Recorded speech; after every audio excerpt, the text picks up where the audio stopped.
Hello दोस्तों, आप सभी का स्वागत है समसामयिक घटना चक्र के इस ऑनलाइन प्लेटफॉर्म पर। मैं मोहित आप सभी का हार्दिक स्वागत करता हूं। आज अपने इस वीडियो में हम बात करेंगे नवंबर 2025 के महत्वपूर्ण करंट अफेयर, जो 72वीं बीपीएससी परीक्षा के लिए रामबाण है और बीपीएससी करंट अफेयर यानी कि बिहार स्पेशल करंट अफेयर पे अपने इस क्लास में हम लोग चर्चा करेंगे। इस वीडियो की क्लास पीडीएफ और क्लास पीपीटी जो होती है उसको हम लोग अपने व्हाट्सएप ग्रुप, जो डेली करंट अफेयर का व्हाट्सएप ग्रुप है, वहां पर इसकी पीडीएफ शेयर कर दी जाती है। यानी कि जो आपको क्लास पीडीएफ मिलेगी, बहुत से बच्चों का मैसेज आता है कि सर इसकी क्लास पीडीएफ कहाँ पर मिलेगी। तो हमारा जो डेली करंट अफेयर का जो पैकेज है, उसी पैकेज के अंतर्गत जो व्हाट्सएप ग्रुप बना हुआ है, उसी पैकेज में वहां पर हम लोग इसको शेयर कर देते हैं, जहां से आप आसानी से डाउनलोड कर सकते हैं, प्रिंट आउट निकलवा सकते हैं, आसानी से रिवाइज कर सकते हैं। क्योंकि देखा जाए जो इन्फोग्राफिक चीजें होती है आपको ज्यादा समय तक याद रहती हैं और अच्छे से याद होती है। इसी वजह से देखा जाए तो क्लास पीडीएफ ही आपको वहां पर शेयर की जाती है। चलिए एक एक कर चर्चा करते हैं। यहाँ पर देखा जाए नवंबर 2026 के जो महत्वपूर्ण करंट अफेयर है उन पे चर्चा करते हैं और प्रयास रहेगा कि कल आपको दिसंबर, ठीक है, दिसंबर 2025 का वीडियो मिल जाएगा और एक एक दिन पे एक एक वीडियो मिलता रहेगा, जिससे इसी सप्ताह ये पूरा कंप्लीट भी हो जाएगा। चलिए देखते हैं। सबसे पहली खबर क्या है, डॉक्टर प्रभात रंजन को कॉमनवेल्थ मेडिकल एसोसिएशन के फेलोशिप से सम्मानित किया गया। यहां पर बात करते हैं बिहार के प्रख्यात पैथोलॉजिस्ट डॉक्टर प्रभात रंजन को कॉमनवेल्थ मेडिकल एसोसिएशन के फेलोशिप से सम्मानित किया गया है और यह सम्मान हैदराबाद में आयोजित कॉमनवेल्थ मेडिकल एसोसिएशन कार्यक्रम के दौरान प्रदान किया गया। यहां पर देखा जाए कार्यक्रम का मुख्य फोकस स्वास्थ्य सेवाओं में कृत्रिम बुद्धिमत्ता, डिजिटल प्रौद्योगिकी की बढ़ती भूमिका पर रहा था। पटना स्थित डायग्नोस्टिक एवं रिसर्च सेंटर के निदेशक डॉक्टर प्रभात रंजन को यह फेलोशिप भारत के मुख्य न्यायाधीश न्यायमूर्ति सूर्यकांत के द्वारा प्रदान किया गया। ठीक है, आगे बात करते हैं। डॉक्टर वीरेंद्र कुमार भारद्वाज को तुलसी साहित्य सम्मान 2025 से सम्मानित किया गया। यहां पर बात करते हैं तुलसी साहित्य सम्मान 2025 से किसको सम्मानित किया गया था, तो याद रखिएगा वीरेंद्र कुमार भारद्वाज को सम्मानित किया गया। चर्चा करते हैं।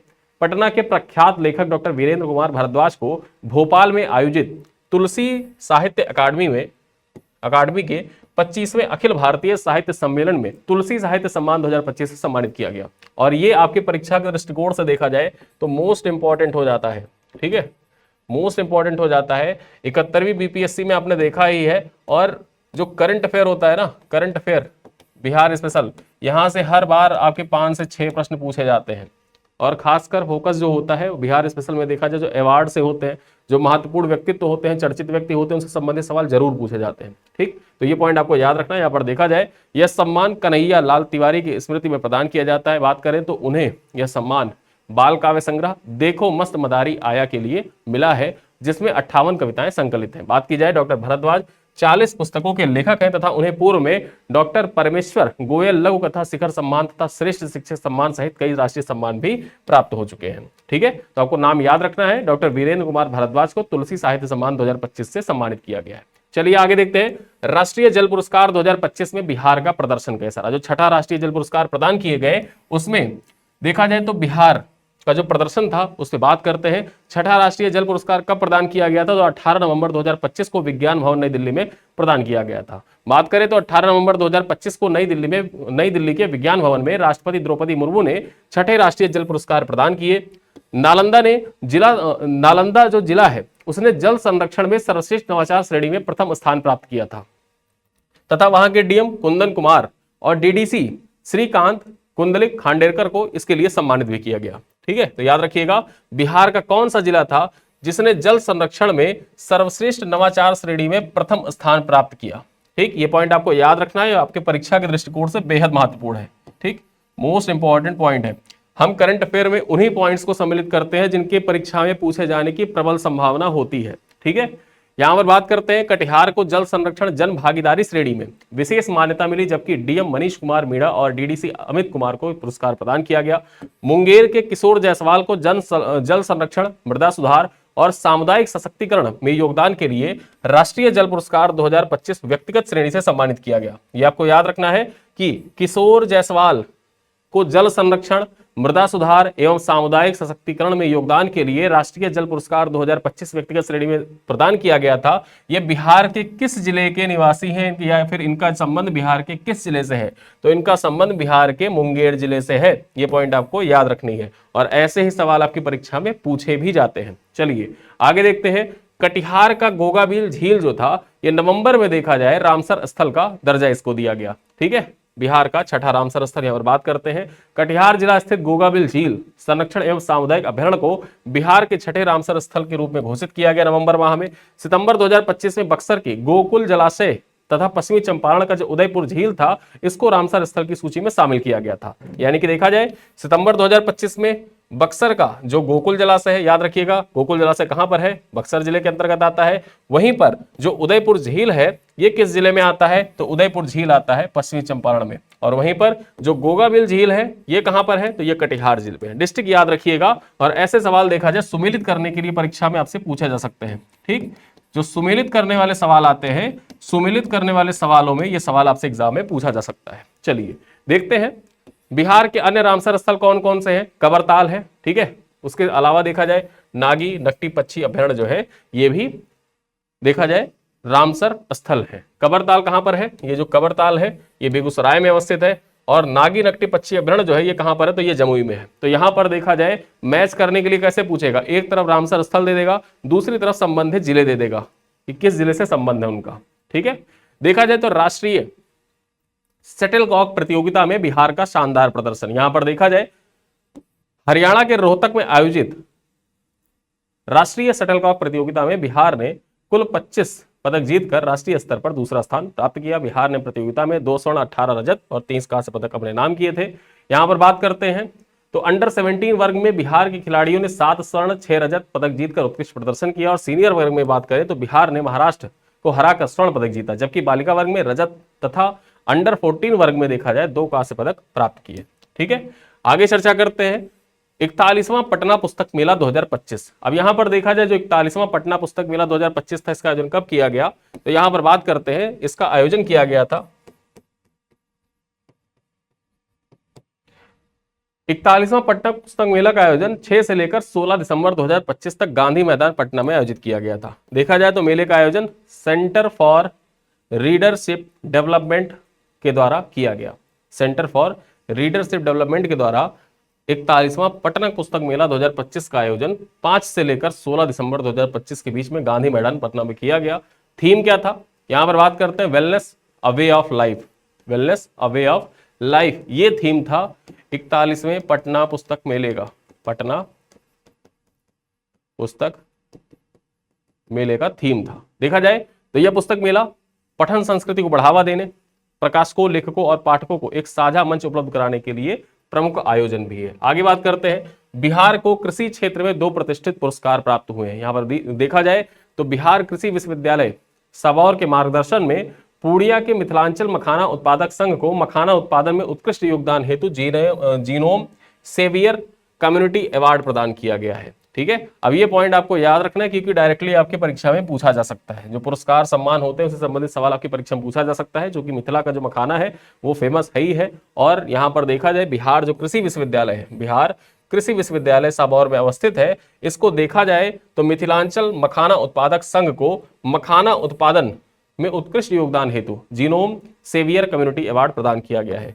रोहतास के किसान नकुल सिंह को देखा जाए तो खीर मोहन धान के संरक्षण एवं संवर्धन के लिए plant genome saviour farmer award से सम्मानित किया गया है। ठीक है, तो आपको याद रखना है, परीक्षा पूछे कि plant genome saviour farmer award से किसे सम्मानित किया गया है, तो नकुल सिंह को सम्मानित किया गया है। ये कहां के रहने वाले हैं, रोहतास के रहने वाले हैं। किस लिए सम्मानित किया गया, तो खीर मोहन धान के संरक्षण और संवर्धन के लिए इनको सम्मानित किया गया है। ठीक है, यहां पर देखा जाए तो यह सम्मान protection of plant varieties and farmers right authority के 21वें स्थापना दिवस समारोह में नई दिल्ली में प्रदान किया गया। देखा जाए तो समारोह में केंद्रीय कृषि मंत्री शिवराज सिंह चौहान तथा केंद्रीय राज्य मंत्री भागीरथ चौधरी एवं रामनाथ ठाकुर उपस्थित रहे। आगे बात करते हैं बिहार में 11 सैटेलाइट शहर विकसित करने की योजना है।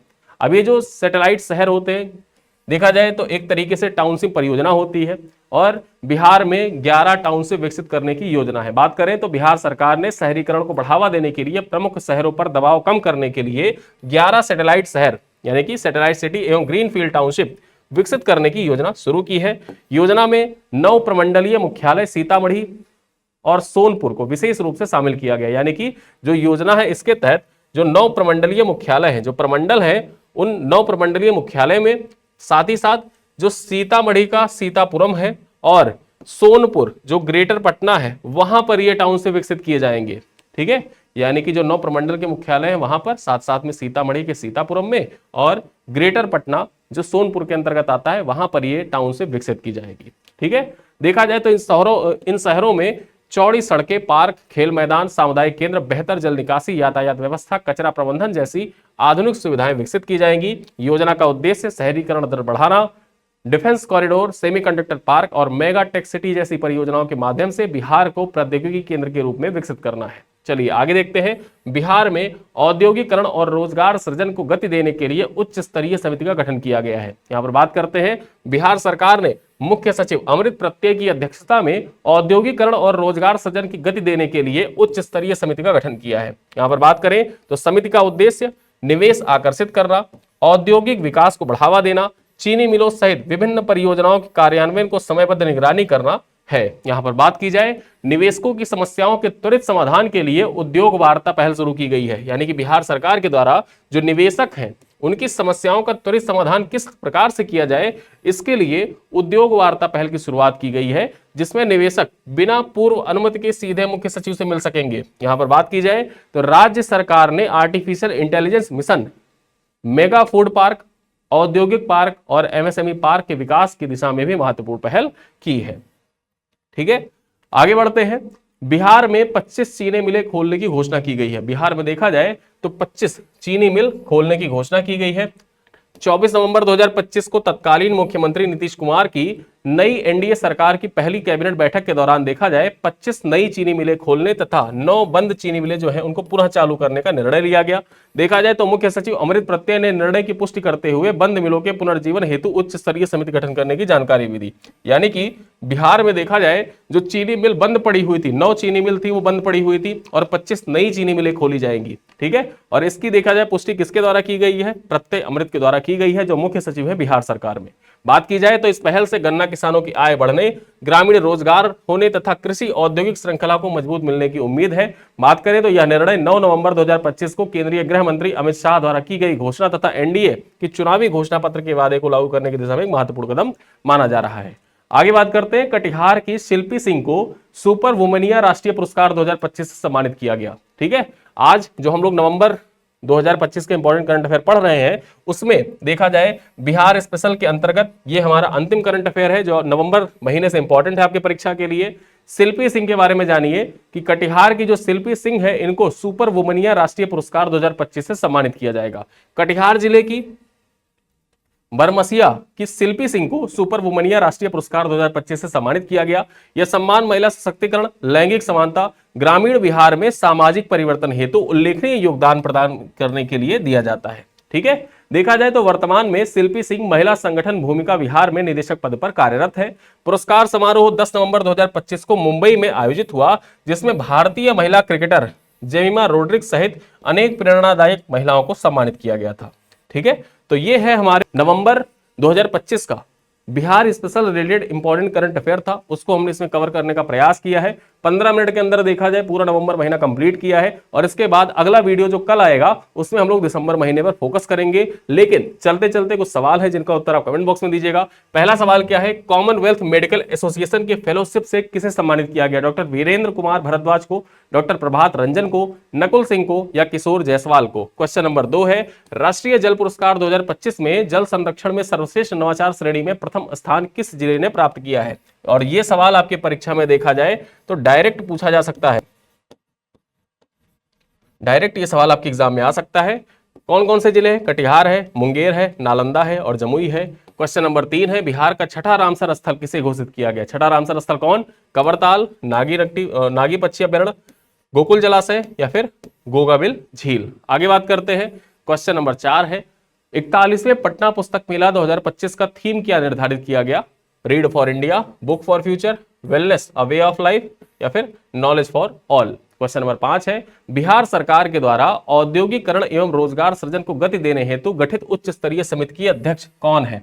नीतीश कुमार, शिवराज सिंह चौहान, प्रत्यय अमृत या फिर अमित शाह? ठीक है, तो ये हैं आपसे 5 सवाल मैंने पूछे। इन 5 सवालों का उत्तर भी कमेंट बॉक्स में दीजिएगा और इस वीडियो की क्लास पीडीएफ पीपीटी आपको हमारे व्हाट्सएप ग्रुप में शेयर कर दी जाएगी। जो लोग मैसेज करते हैं कि सर इसका पीडीएफ कहां पर मिलेगा, उनके लिए मैं पहले ही बताया और वीडियो एंड होने पर भी बता रहा हूं कि इसका जो पीडीएफ होता है वो हम लोग अपना जो मासिक पैकेज होता है उसी का जो व्हाट्सएप ग्रुप बना हुआ है जिसमें सारे पीडीएफ शेयर किए जाते हैं। डेली करंट अफेयर की पीडीएफ, मंथली कंपाइलेशन जो होती है वो भी आपको प्रोवाइड करते हैं। सारी चीजें वहीं पर प्रोवाइड की जाती है। वहीं पर देखा जाए तो इसका भी पीडीएफ आपको वहीं पर प्रोवाइड कर दिया जाएगा। ठीक है, और आसानी से उस पीडीएफ को आप डाउनलोड कर सकते हो। डाउनलोड करने के बाद उसको एक बार रिवाइज करिएगा, चीजें आपको याद हो जाएंगी और परीक्षा में डायरेक्टली सवाल आते भी हैं यहाँ से। ठीक है, जिसका प्रमाण 71वीं और 70वीं बीपीएससी ऑलरेडी है कि जितना भी हम लोगों ने करंट अफेयर पढ़ाया उस करंट अफेयर को एक बार आपने पढ़ा, परीक्षा में जाके पूरे के पूरे करंट अफेयर आप सही करके आते हैं। ठीक है, तो इन्हीं सब बातों के साथ इस वीडियो को करते हैं समाप्त। मिलते हैं अगली क्लास में, तब तक के लिए धन्यवाद।